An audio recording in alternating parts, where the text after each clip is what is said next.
Clock of Doom unveiled. The clock on my grandmother's mantel stopped ticking the moment I drew my first breath. Family lore always recounted this oddity with a chuckle, a quaint tale of how the universe somehow marked my arrival. But nobody chuckled when a silence descended, a heavy stillness that seemed to suffocate the very air.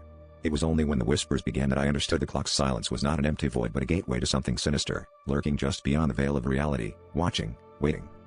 Growing up, I used to sneak glances at the clock, feeling its icy presence in the room. Something about the way its hands were frozen on my birth time unnerved me, as though it was not just a broken mechanism but a sentinel marking my existence. Then came the dreams, vivid, terrifying glimpses of a shadowy figure stalking me through an endless labyrinth. Each night, the entity grew bolder, its whispers echoing in my ears long after I woke. It knew me, intimately, and the more I ignored it, the stronger its hold became. In desperation, I delved into my family's history, uncovering a chilling truth: every ancestor marked by the clock had met a tragic, untimely demise. The whispers grew louder, more insistent, and I realized the entity was not just a figment of my nightmares. It was a dark force that had been manipulating my fate, orchestrating every twist and turn of my life with malevolent precision. The clock's silence was merely its pause, a moment of quiet before the storm.